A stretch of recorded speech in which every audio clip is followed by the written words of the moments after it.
my dearest friend, Melinda Kapor, who is an author, a writer, a poet, a beautiful spiritual being, and also a phone photographer. Hi, Melinda! Hello, RANA. Welcome to the Boss Ladies Mindset channel, powered by Crown for Success, the largest women's empowerment network for soulful CEOs on social media. We are a coaching business that mentors and motivates women to reach their highest potential in business and mindset mastery. Each one of our episodes will share valuable tips, resources, interviews, and empowering information that will help boss ladies design a life and business they're crazy as fuck about. Hello, and welcome everybody. I am RANA AL-FALAKI, your Be Free, Be Fun, and Be Fearless expert. So you may be watching this delayed, you may be watching it on YouTube, you may be watching it on Instagram TV, you may be reading about it in one of my articles on Your Tango, A Beautiful Life, Thrive Global, or of course on my website blog, Light Changes Coaching. Whatever it is, you are in for an amazing treat. So I am joined by this most phenomenal soul person in her earth suit, and we'll talk about that in a minute and what that means. My dearest friend, Melinda Kapor, who is an author, a writer, a poet, a beautiful spiritual being, and also a phone photographer. Hi, Melinda! Hello, RANA. Thank you so much for having me. So, we are talking to each other from the UK and in Milan, in Italy, but of course with an American accent. Yes. So, you have so much to inspire people with, and so many stories. Whenever we get talking, you inspire me, which is why I wanted you to have the opportunity to share some of that messaging through my channels to inspire others, which is what you do. Well, wait, it's like my phone, I don't even see it, and it's making all these noises. It's so annoying. Great. Anyway, no, it's a pleasure to be here with you, though I must admit, talking to a person one-on-one is a lot different than talking and being filmed online. But it is a pleasure to be here with you. I'm honored that you asked me to speak, and I hope that in some way I can inspire, or just sharing a story which sometimes makes people think that, hey, I could do that, or hey, why not, or hey, there are other options. So yes, here I am. So and actually, yeah, this is one of the bits about being fearless, because when I asked you, you were like, I'm petrified, and yet you overcome your fears because you'll be in safe hands, and there's always a message to tell, which is wonderful. It's so easy to be with you anytime. Thank you. So let me ask you, let's start with Italy, because you've shared with me this story, which I find incredibly inspiring, and the potential messages that are behind it, about how you, an American from Northern California, ended up living in Italy. And obviously you've been there for a very long time now, but the story is beautiful. I'd love you to share it. It's from the 80s. I've been here that long.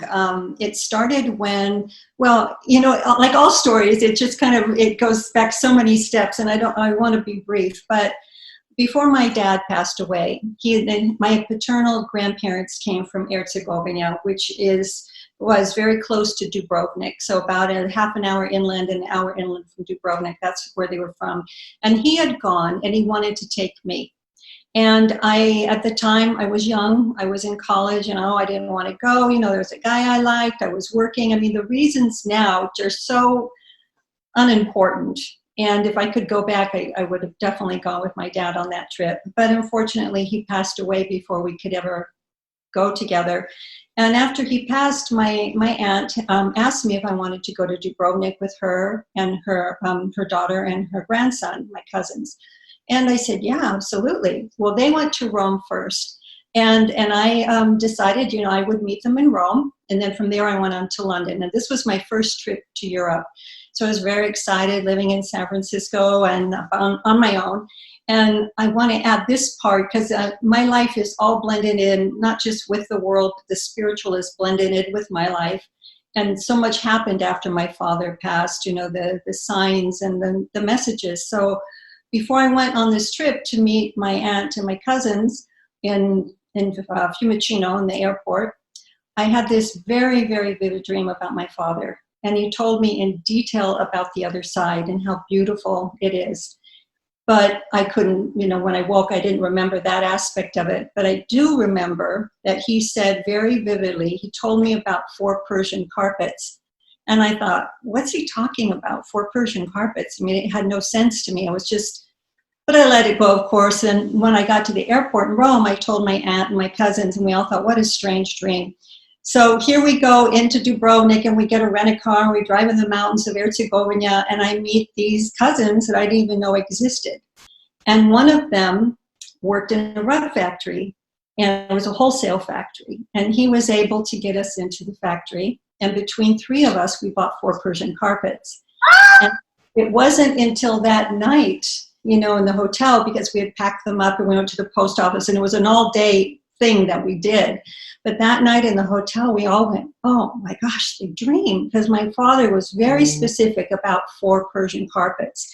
And one of them is the one I have is in the entryway of my apartment. So every time I come in, I see my carpet, and it's always a reminder to me of the existence of consciousness after we leave what I call our earth suit.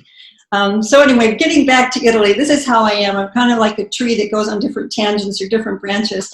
Getting back, how I got to Italy. After I went to Dubrovnik for the first time, I knew I had to get back. And I didn't know how I was going to do it, but I had to get back.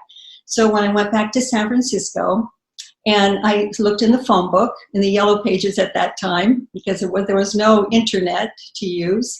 And I looked under Yugoslavia, and I found a Yugoslav travel agency. Not having any experience in the business, I walked in and asked for a job, and he hired me. And I became the manager of the agency in a short time. And within months, I was back in Dubrovnik with some tourists. And after that, I wanted a trip to go to Dubrovnik again. So I went, and I took my younger brother, and who is since deceased. A year later, he passed away. So I'm so happy that we had that time together.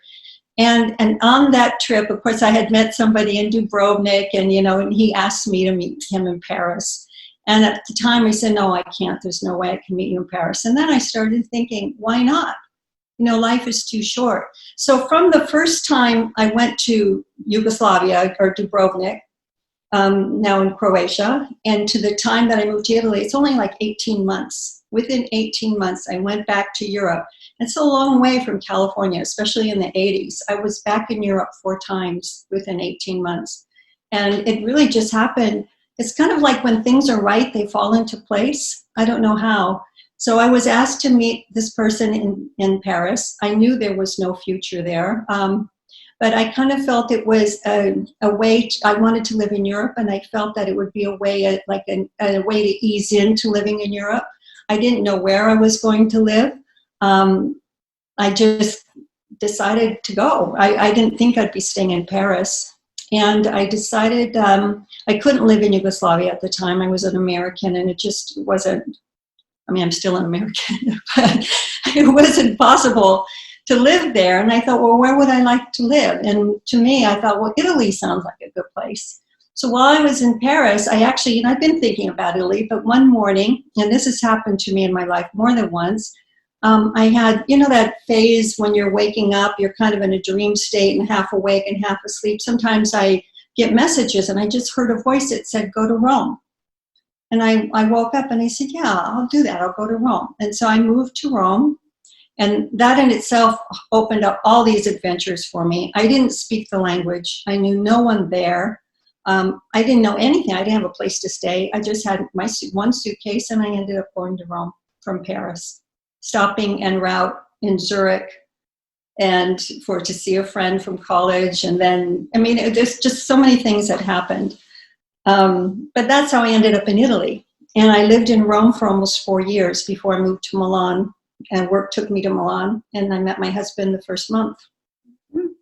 So it's a really inspiring story of just taking a massive leap of faith, following your gut, following your guidance, not having any rational reason for why. Yeah, it wasn't very practical. Was going to happen in your life, you just went for it, which is something that I think, well, I know people are so often envious of, because we can have so much in our hearts that we desire, and yet we start to rationalize and we start to think and we overthink things, and it so often gets in our way of where we're actually being guided to go. You know, this aspect of conscious manifestation, our ability to create our life, but it's about following guidance, whatever that happens to be. For you, like you're such a deeply spiritual person, so you hear it, you feel it, you sense it. For other people, they're not in touch with their spiritual side, but they talk about it just being their gut instinct. So, I mean, that story is just so incredibly inspiring to just go for it. And what would you say about that? Well, before I really went for it, I needed to sell my car. I needed money to go. So I had gone back to California, you know, and started to put things in order. And I knew I had to sell my car, and I had a very short time period to sell it. I had 2 weeks. I put my car, you know, in the newspaper, and I said, I am going to sell my car by October 31st, or October 30th. I don't remember quite. Anyway, I decided I was going to sell my car by that date. One person answered the ad. She came, she looked at the car, put a deposit down, and the next day, the day that I had said I would sell it, I got all the cash in hand. And so I basically left. I left right away. Yeah, it's quite a story when I think about it. You know, the thing is, some people say that I'm courageous, but I don't think of it as courage. Everyone's courageous in one way or another. You know, I will not downhill ski at all. There's no way that I would do that, because I'm terribly frightened of that, of the speed, you know, and the sliding and not having control.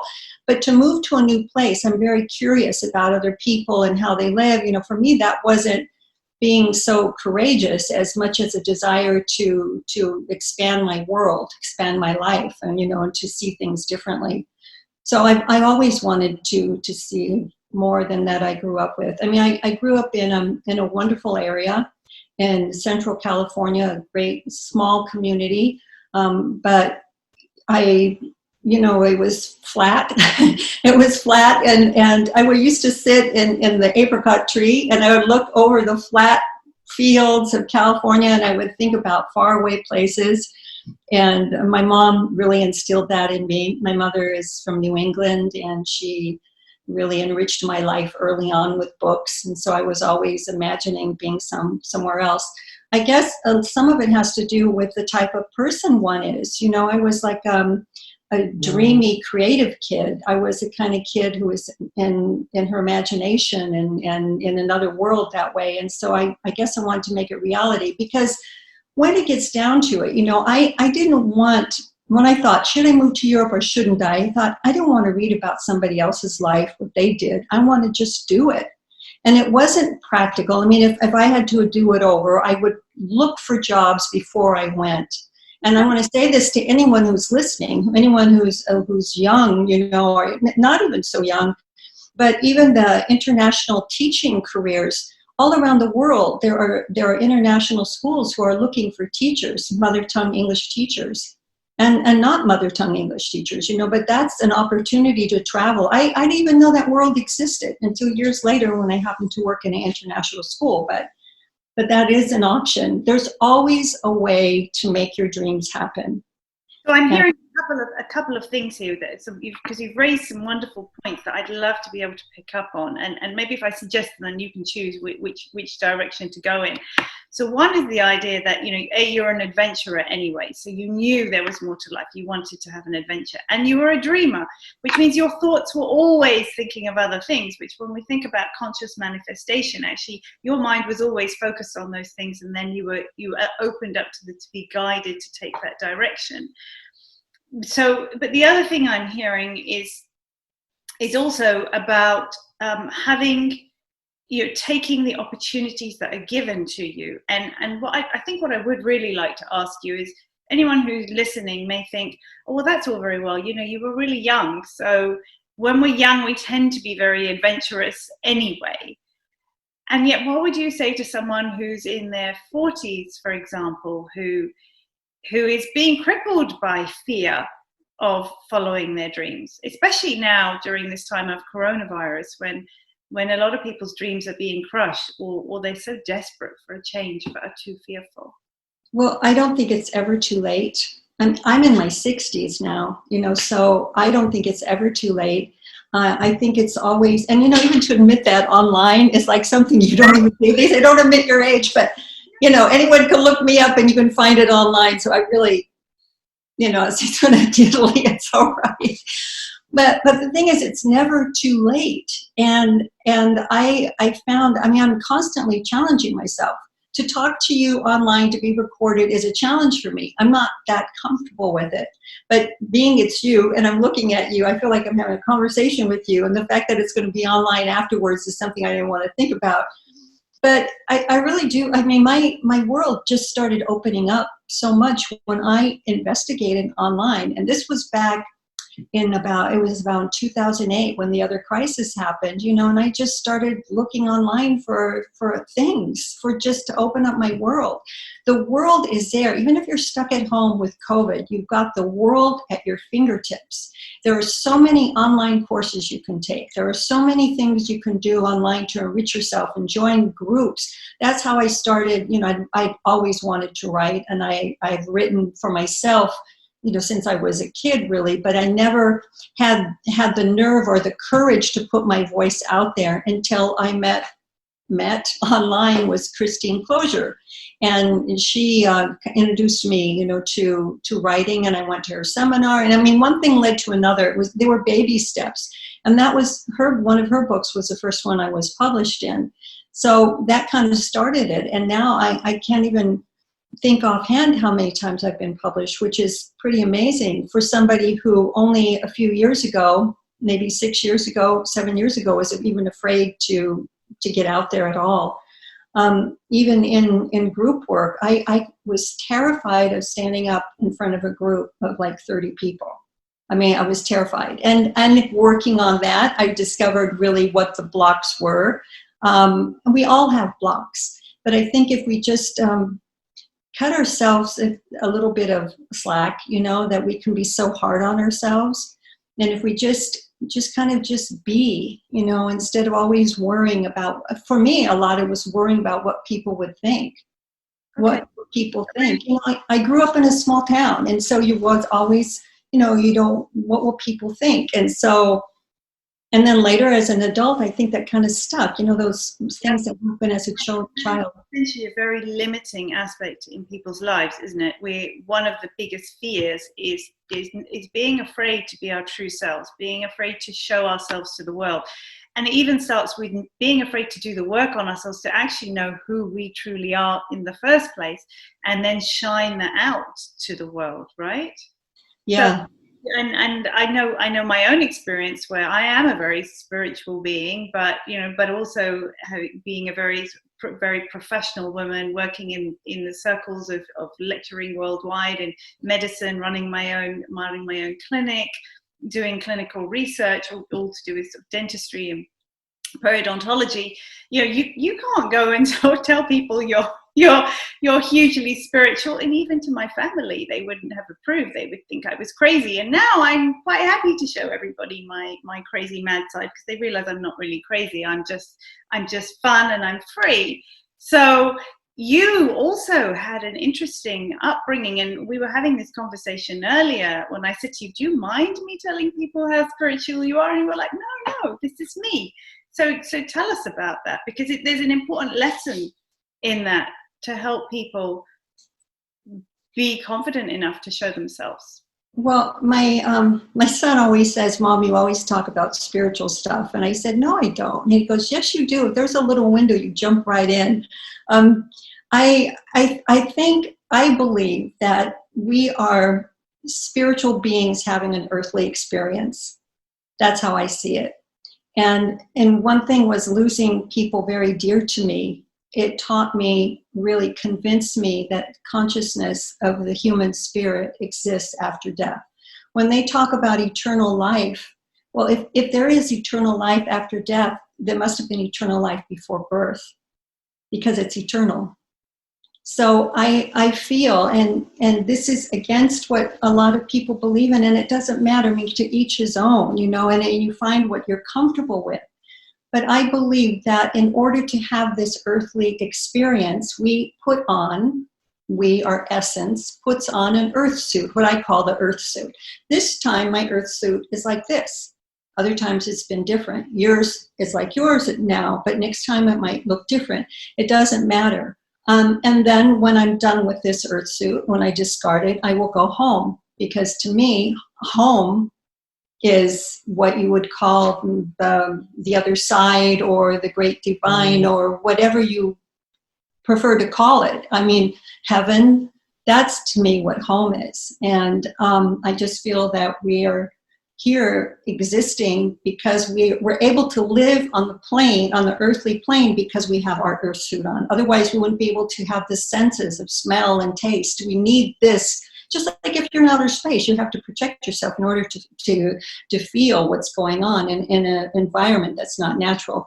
But there's another analogy that you could use. It's that of a car or a vehicle. I know John Lennon used that. I can't remember his quote exactly, but it was something he said.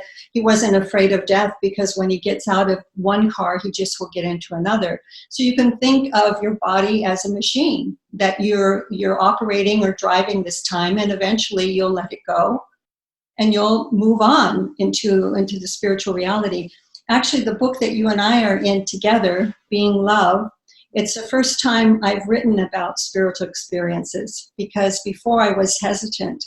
And there was something about, to repeat myself, about when my father and brother died, the signs I got that I became perhaps more intuitive, because I was very aware, like the dream with the 4 Persian carpets, you know, but other things would happen and I would see things and experience things. And so I wanted to share that for a long time, but I guess I didn't have the courage to put it out there. But now a lot of people are writing about these experiences, many people. And you can write about them so much from firsthand, and that book is coming out in September, 21st of September, I believe. Yes, it is. Conscious shift to birthing the future. Now, yeah, when you were talking about those quotes, I was thinking about something I was reading today, which is very poignant, about how we have to remember that we are spiritual beings having a physical experience. We're not physical beings trying to have spiritual experiences. Right. And it's subtle, but there is the switch. And I know when I think about that, or when I feel that, it gives me a sense of freedom. It takes away the fears. What do you think about that? Well, I don't have fear. Are you talking about fear of transitioning? Yeah, but so many other people have.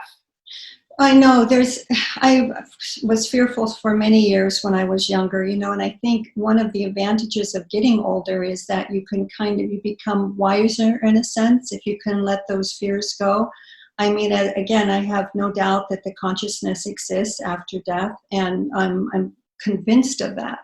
You know, somebody else who might be more pragmatic or rational, or a more scientific way of thinking, would just think that's all hogwash. But you know, if you've had the experience, I mean, and I've had these experiences, so that's, of course, I believe in them. In the beginning, I was quite skeptical of things that were happening. In the beginning, I was just like, I didn't believe it at all. These things happened to me. But what would you say to somebody who has had bad experiences and is not particularly religious? Because of course at that point it's often, say, when somebody dies, or people will turn to religion. But if they're not religious at all, and yet they're searching and they're looking for something, what advice would you give somebody to start that surrender process, to allow themselves to be? Now, this is a very difficult question that you should have told me about before, so I could have thought about it. You know, okay, let me say, all religions, all the religions that I know of, and I know of many, they all believe in a divine essence. I call that divine God. Some people call it Allah. There are other names. You know, there are so but there's always the divine. And to me, the divine is love. And it shouldn't be so difficult to understand if you can understand love. And that's what people, if you read any of the books on near-death experiences, people who have crossed over and felt this divine being, the divine essence of what's there, it's love. It's total bliss and joy and unconditional love. So I think if a person is not particularly religious, that's okay. If you know what love is and know that you are loved and unconditionally, and we are never alone. We tend to think that we're alone, but we're not. There is always help there. And I don't consider myself a religious person as much as a spiritual person. I'm a mishmash of feelings and beliefs, but I know that when I have asked for help, I have received help. When the burden has been so hard for me to bear, the pain of sorrow, the pain of betrayal, the pain that was just the type of betrayal that hits you and you just feel like you can't breathe. When I have asked to please relieve me of the burden, it's happened. So I called God, the source, the great divine. There's many names. It doesn't matter. It's love. So what I'm hearing from you as well, it's about connection, and connection to yourself, connection to your source, to love, connection and love all around to other people, and that gives you strength. It does. I mean, and I think in life, people in general, I mean, I don't like to make generalizations, but in general, we tend to be critical of others. We tend to judge others. But the truth is, we're all trying as hard as we can in this big school of life that we find ourselves. We're all doing the best we can. I just feel if we can greet others on the road with more compassion and more, when I say love, I know some people say, I'm not going to love that person, but if you can have more compassion for people.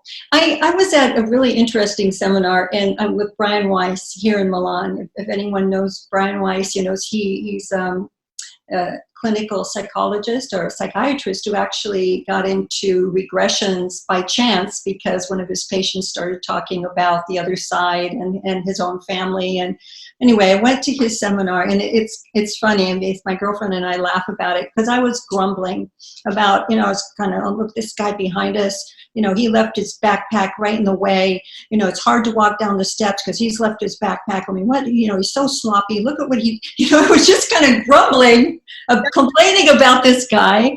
And as it turned out, when Brian Weiss, he says, I want all of you to tune in, and just see if you get any messages. And this fellow got a message from me.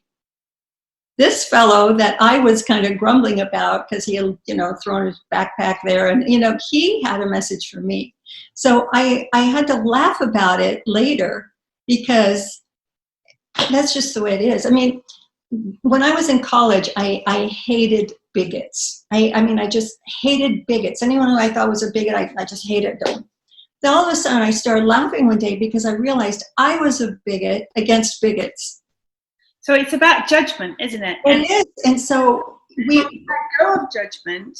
We open ourselves up to opportunity, to seeing another side to things. Again, it's all about this journey towards consciousness, letting go of judgment. Absolutely. And often what we see in others, it's within us. We see it, but we're not aware of it's in us. Otherwise, how would we recognize it in somebody else? Exactly. If it wasn't within ourselves. The way we see things are through the filters of our own experience. Anyway, our own experience, our own upbringing, what we've been told, what's been inbred in us through that, with the way that we think. So, the simple analogy of one person is, you look at a scene or a picture of something, one person thinks it's beautiful and the other person, it says nothing to them. But again, it depends on your experiences, which brings me beautifully on to, and I didn't, predict that transition, but I do want to talk about your photography. Mm-hmm. When we are talking about pictures. So you call yourself a phone photographer. Tell me about that. Well, I used to have a camera, But it's with technology now, and it's so easy to have a good camera on your phone, you know, and a quality camera. You can take good pictures. I love being a phone photographer because it allows for more spontaneity. You know, carrying my camera around in my bag, it's just like that extra weight. Then you got to take it out, and you got to take the case off of it. And it's all that stuff that for me, being a phone photographer, even with one finger, you take a picture. And what inspires you to take pictures? It's what I see, and I see things. I mean, anyone I think could do it if they maybe try to, or you know, when maybe because I'm older and I have more time, but and I know when you're working and you're hustling and you're getting to work and you got to take the bus or whatever, you know, you don't have time to look because your thoughts are on what you need to do. But if you can be mindful of the moment and just try, even en route to work, to look around you, to see, observe the people, see how they interact, look at the scenery. I notice things that are in layers. You know, I'm looking at a scenery, and of course you have the perception or the depth of the buildings and how they go back. But it looks to me like layers. And I look at the colors, and it's just something that will grab me because the colors in nature are extraordinary. I mean, to see them, that's what inspires me. It's nothing in particular in everything at the same time, because it just will strike me like the colors that are used maybe in a display, a store display, or somebody who's standing in front of a store display and their clothes mimic the window, what's inside the window. I mean, it depends. I just feel like every picture I take, every scene I see that urges me to take a picture is a gift. I feel very blessed and grateful to see these things. So that's the thing. So your photographs are not just nature, they're not just buildings, they're not just people. They're a blend of moments, really, right? Of moments of being present. And I call on my Instagram page, I say the world is an art gallery, because when you look around, there's so much to see. I mean, I like to take pictures of doors. I like to take pictures of many things, but doors are so interesting because they're always different. And one of my favorite pictures, it was kind of a decrepit door, but it was really interesting, and it had like it was to rent. They were renting this place. And right at the moment, and this is what I'll say to anyone, don't just take one picture, take several. And it's just a door, but I'm going click, click, click. And this guy walks into the frame, and because he walked into the frame with his white sneaker, he made the picture with this door frame. It's one of my favorite pictures because it turned out to be so spontaneous. It just happened, and I just thought, wow, this is great, you know. I think too, here I'm going to go on another subject. As I said, I'm kind of like... Let's mention your Instagram page, because people can see a lot of your photographs there, which are also available for sale, even with frames. Some of them on my website, yes, and more of them will be. Your Instagram is the Instagram handle is Kapor 1, the number 1. Kapor. If anyone put my name in, they'll find me. So Kapor 1. Right. Your website is melindakapor.com. So MELINDAKAPOR.com, with beautiful photographs on there. But anyway, hopefully I haven't interrupted your tangent. Go for it. No, I know. I completely forgot what it was. Okay, it doesn't matter. It will come back if it's important. So on the subject of mindfulness and... Oh, that's what it was. It was about gratitude. Right. Tell me. That's what I was going to say, is I feel gratitude or grateful when I see something, like even this fellow walking into the picture frame. I just thought it was so great, you know. And I think when you start to appreciate things in life, there's more for you to appreciate. Does that make sense? It's like something that, it's the same way as if you complain in life, the more you have to complain about. But if you look for the good in everything, I mean, there's always a side, a good side and a bad side. I prefer to look at the good side, you know, and see how it's going to enrich my life, you know. And sometimes, and you have to have a sense of humor, you know. It's just really funny. I mean, actually. Back to these kind of harder times, like I say, people do tend to focus, and especially again at the moment with everything going on with I know. and now not just the health impact and the deaths we've seen, but also the massive economical impact where people's lives are suffering and the effect it will have on mental health. This is such an important and key issue. And people are suffering, and people are fearful. They're fearful whether they're going to have jobs or not. They're fearful to go outside. They're overwhelmed. They're working from home. They're trying to look after their kids. They've been homeschooling. They can't travel. They can't escape. They can't escape from themselves. Where before, we're usually so busy doing in our lives that it's a wonderful distraction, and suddenly they can't escape that. So they're being faced with things that they never had to face before, faced with their fears, faced with perhaps their partners who they realize they don't want to spend the rest of their lives with. I mean, the divorce courts have probably, started to go through the roof. They're faced with things that they've always been able to distract themselves from before, and realizing there are things they don't like, people they don't like, things they don't like about themselves. So, and I know I've had this with clients who I've coached, and gratitude is one of the first things I pick up on, and I do it in my Meditate with Dance classes as well. Because like you say, the more you engage in gratitude, you just have to start with one thing, and it starts to escalate, and you'll find more things to be grateful for. So on that note, when we have these people who at the moment are suffering and are fearful, it's all very well us saying, oh, be free, let yourself be free and have some fun. But just give me one thing, one way in how they can get started to help elevate themselves out of that fear and into a place of gratitude. What could people try? A very simple thing is at night, and I started to do this. I mean, I often have said, oh, I am thankful, but I started to write it every night. I write 3 or 4 things what I'm grateful for. And it doesn't have to be a big thing. It's just like, I'm grateful to connect with you today like this, so and of course that's a big thing. It's not a little thing.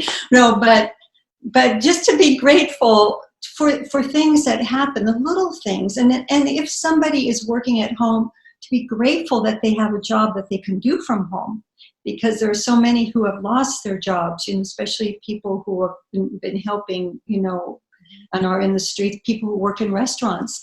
But it's a time in life where we can go within, and we go within to better ourselves. How I find comfort is I read things. I read things of a spiritual nature that help me to understand that this is all a learning experience for everyone. And things are accelerated. If a marriage doesn't work out or a relationship doesn't work out, maybe it's accelerated now. It wouldn't have worked out anyway, but it's accelerated. We're at a time when everything is, I think it's almost like a change in awareness of who we are on the planet as inhabitants of this planet. We're not alone. And it's almost like, I kind of feel like this is a huge lesson for mankind. And about our values, about the way we think of others, about the way we think of our environment, and I think it's a great time of growth, and any time we are challenged, and it is a time of growth. Those are the tough things in life. It's when the hardships in life are what sends you forward. They're the things that toughen you up, but not just make you wiser. They make you wiser. There's no one on this planet who hasn't had some kind of hardship. And it can be of one kind or another. There's no one who gets away with just a stress-free life. No one. And when you know that we're all in this big boat together, and it's just like common courtesy to our neighbor, when I say our neighbor, to a person on the street. People can't see smiles anymore, but they can tell that, your eyes are smiling perhaps. I just think it's a time to go within. I don't have small children at home, but I can only imagine how difficult that would be to keep them entertained, and especially when they need to run off energy. It's very, very hard. Especially when they had lockdown here in Italy, we were like 100 days in lockdown, and to be in a small apartment with maybe 3 kids, just terribly difficult. But this is only in the scheme of things, this is a short period of time in our existence. If you look at a lifetime, and let's say, God forbid, I hope it won't be 2 years, but let's say this takes 2 years to get through. Someday we'll look back and say, wow, we got through that. When you think of times of war, 4 or 5 years, and people look back and they say, wow, we got through that. We're going to be better for this. We have to be better. So what I'm hearing you saying, I mean, one was gratitude, and the advice to keep a gratitude journal. And I know actually I even mentioned in my book, when I talk about gratitude, I say actually doing it just before you go to bed is wonderful, because you engage in those higher energies. You feel good after you find things to be grateful for. And like I say, it may even be that I had a healthy meal today, or I had a good conversation with someone, or I got through the day. But then you end the night on a positive zone, and therefore able to go to bed with feeling more joyful rather than worry. So that's one of the practical things. But what I'm also hearing you say is about recognizing the opportunity in things. And again, this is all about a journey of consciousness. So the more conscious we become, rather than thinking, oh my goodness, that all happened to me, which is that level 1 catabolic energy in victim mode, you look at it as an opportunity. Yes, you're not saying it was good, but you recognize that there is an opportunity to grow and learn from it. It's often in retrospect that we see the lessons. It's in retrospect. And even terrible things that have happened in my life, when I lost my dad, I mean, I still feel the void. I still miss him terribly, but I still feel very close to him because I feel his presence. Yes, and I feel his presence in many ways. But if my father hadn't left this planet, would I have ever left my home? I don't know. I probably wouldn't have. There are certain things that when you look back at your life and you say, yeah, that happened. That was a terrible thing that happened. But because of that, I chose to go this way. And because I went that way, I met this person. And, it's interesting in retrospect when you can see the pattern. You won't immediately see it. You may not immediately see it. Right. We're not saying, rejoice that something difficult is happening and that there's challenge, but sit with it, be present, and recognize that in time there will be an opportunity or a path or a direction, and thinking that way may help you feel better. I also want to say that when we lose someone, and I feel, this is my belief, of course, everything I say is my belief, but grief is like a shroud. It's like a covering that, encompasses us, and it's very hard to get through. Messages were given to me at both my dad's funeral and my brother's funeral about people I hardly knew. They just came up and said, I dreamt last night of your brother. One said, I dreamt of your brother last night, and he's telling, and this was at the funeral, and he was laughing and telling me to tell you he's okay. So, these kinds of messages come in different ways. And as that grief begins to kind of soften or lessen, it's still there, but it lessens, I think that they're able to come through in different ways and give messages. Amazingly so. I mean, I have so many stories about this kind of thing that I know we'd be here for another hour. Yeah, we would be. But I love hearing. Luckily, I can do this off film and just talk to you for hours anyway about your stories. But again, there's a huge amount of comfort to be had in that, isn't there? That we don't need to fear death, and when we do lose people that we love, recognizing that they're no longer suffering. It's a transition. It's a transition into spirit. It's, in a way, it's a birthday. It's birthing back into spirit. And I feel that there's so many books that people can read about this. What is that one about, no, I can't think of the title, but a woman who had cancer and she basically died and saw the other side, the joy and the love and the feeling. I mean, if somebody is losing someone, there are so many books to read to gain comfort and to know that this is not all there is. I mean, there's so much more than this. And there's so many little stories I could tell you. I mean, well, tell us one. I imagined myself, I was doing a meditation. I don't know if it was a meditation with you, but it was a meditation with somebody who said, imagine yourself being grounded. See yourself being grounded. And I imagined myself as a tree. I could see myself as this tall tree and my roots were in the ground. And a few days later, somebody sent me, a good friend of my younger brother's, sent me a picture. She goes, look what I found on my front doorstep. And my brother's name was Johnny. And it was a picture. Somebody had left this big advertising card on her doorstep that said Johnny's Tree Service. And so I had just imagined myself as a tree, and I see this Johnny's. I mean, some people say, oh, that's a coincidence. That doesn't make any sense. To me, I found that as a very loving sign. I just found that very heartwarming, and it made me laugh. One of and my poems is actually about him, my younger brother. And I sometimes, when you lose someone, it's like you'll hear a voice. It could be a voice in your head, and it's not really yours. And this particular poem was when I was making coffee, and I was thinking of him, and I was talking to him and saying how much I missed him, and I just wish I could just hug him. And I heard like this. It was like this, that kind of so fast. I heard this voice in my head. He goes, oh, you'll see me, but don't rush it. And I just started laughing because it was so much his humor. He was very quick like that. And it wasn't me. And I was somebody who might be of a more, pragmatic nature and a way of thinking, would say, oh, that's nonsense. You just thought that yourself. And maybe I did, but it's still comforting to me. It still gave you comfort. So exactly. So who's to know? Exactly. Now your poem, I hope you're going to read me that one. So when you and I met at the book awards in Mexico, you signed my book. You wrote me this beautiful message, which I love. And this is your best-selling book, and it's a lot of it is about mindfulness. This poetry, right? Yes. It's being in the moment. And the picture of the butterfly. Oh, this cover.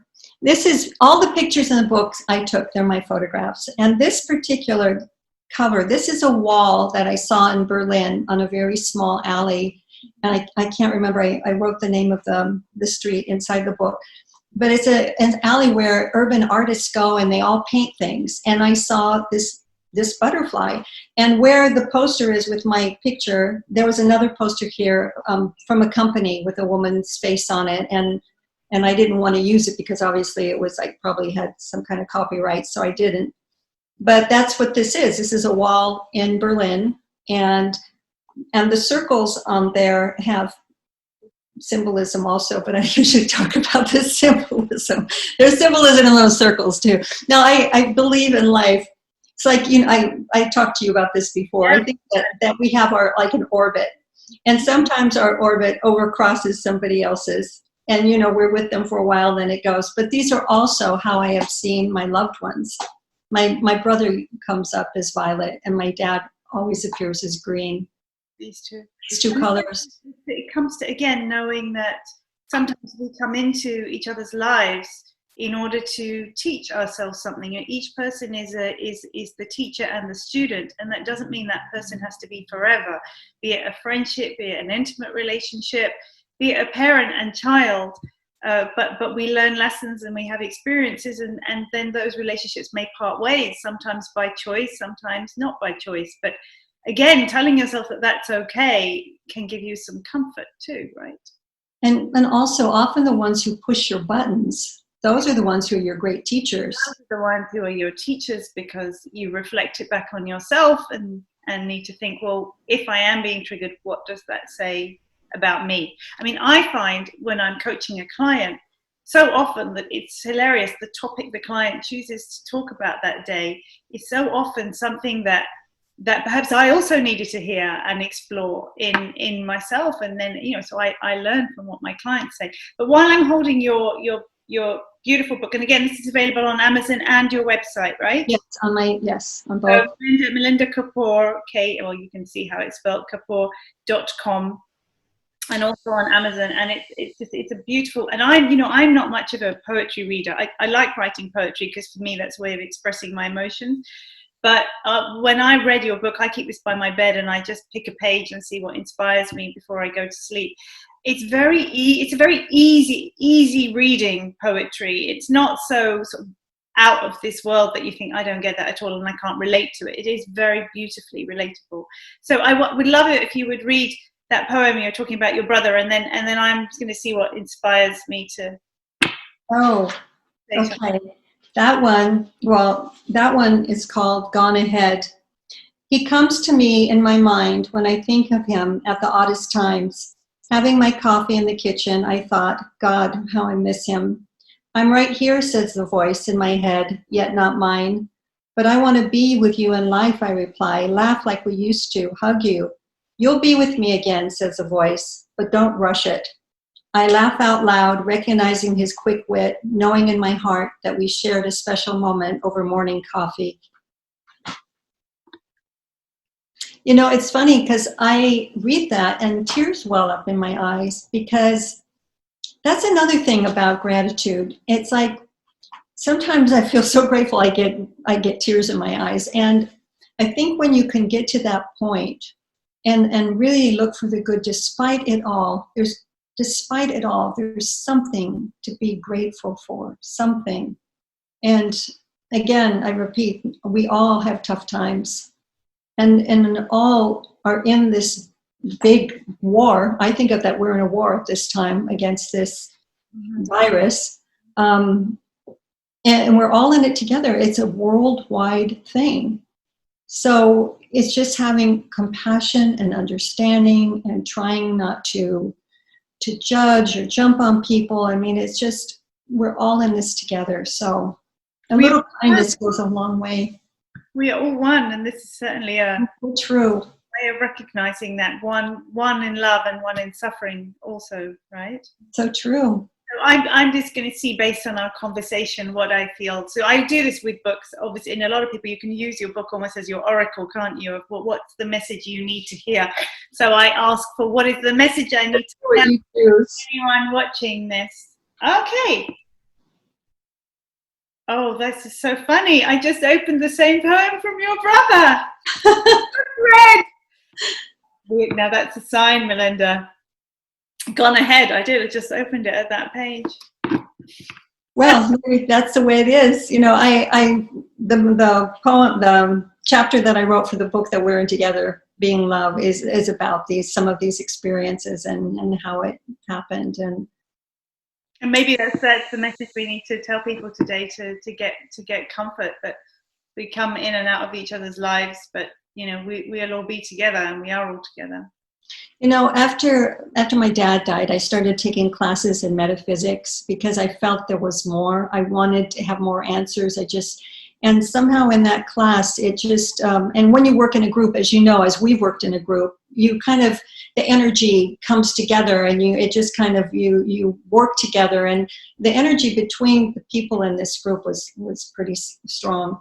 But one night I was sitting in my apartment in San Francisco. I had a studio apartment, but it also had a kitchen. And in from the kitchen, a cloud floated in. I mean, literally a little cloud in my apartment. The lights were on, and I saw the cloud. And without even thinking, I said, it must be Dad. And it just disappeared. Years later, I'm talking 25 years later, in one of Dr. Michael Newton's books, Journey of Souls and Destiny of Souls, I read, he is another doctor who worked with patients and clients, you know, to talk about time between lifetimes. And he asked one of them, how do you visit Earth? And the person responded, I visit like a little cloud of cotton candy. And I just went, oh my gosh, it kind of confirmed what I just intuitively knew. I can't talk anymore. It just kind of. I have another question for you. So I have a very, very dear friend to me, and I know that she is being called to awaken. And funny, we started this journey together many years ago, but she never really continued it and really closed herself off.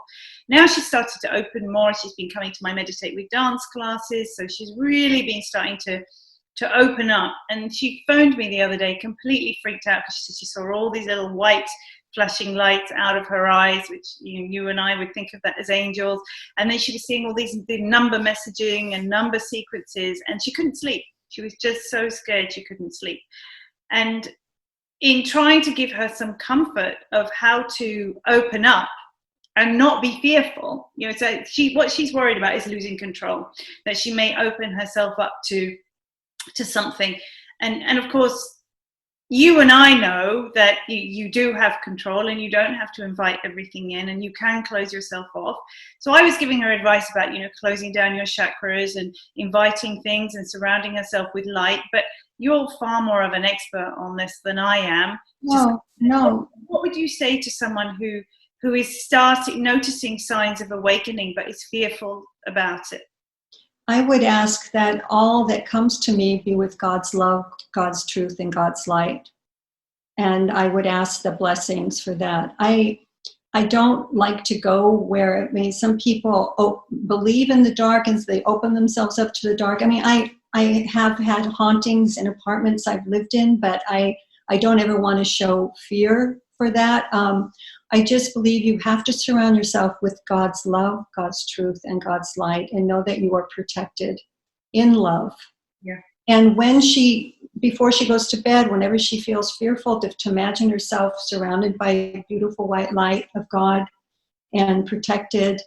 Which is very much what I said to her. So she's going to try it. Listen, I opened your book up again to a poem when I went to get your book, because I said, I want to talk about your book. I went to get it, and I had opened it on the way upstairs, and it had opened at this poem, and I've just opened it at this poem again. So I think I'm meant to read it. It's The Pomegranate Tree. Oh. What inspired you about this particular poem? That's a childhood memory. Childhood memory? That's exactly the way it was. Your mindfulness, memories, joy. So I'd love to share it. And again, it gives an idea of just how easy and joyful your poetry is. So the pomegranate tree. The pomegranate tree, old and bent, had a gracefulness to its gnarled branches, heavy with ripened fruit, cracked crevices opened, revealing bright red jewels exploding forth. There is no comparison to the store-bought pomegranates I now buy. Though they are round and firm, perfect in their pomegranate shape, their innards too a brilliant red, they are not like those tree-ripened ones of so long ago, with the stretched skin of the fruit bursting from the juice of its hold, laid bare, magnificent ruby red. No fruit was sweeter than those pomegranates of childhood, sunny days, magenta-stained hands, when all was right with the world before I knew it was. And to me, that's, as I read that, I just get this big smile on my face, because what jumps out at me is, yes, a beautiful childhood memory, is yes, there's a lesson in everything. Yes, everything's going to be okay. And obviously the beautiful descriptions bring you very much into the present, into being in the now, into just, picking that pomegranate and just being with it, and learning to be present is to experience absolutely everything that we have in this world. When I say to be mindful or to be conscious of being in the moment, the memories of our past become this now, our moment is our past also. And so it's so important of being mindful of now, because soon this will be a memory. Within a millisecond. Yes, and that's what's so interesting about it. And those, looking back, I'm very grateful for those memories I had, and it just, they're like visions in a way. They're kind of like little films when you think about it, when you look at a memory. And at the time, that pomegranate tree, because I was only about 4 years old, it was probably a shrub because I could reach the pomegranates. So, yeah, it's interesting. Well, I think we have run out of time. I've gone off on so many different tangents. Brilliant. So, I think you've given people hope, you've given people light.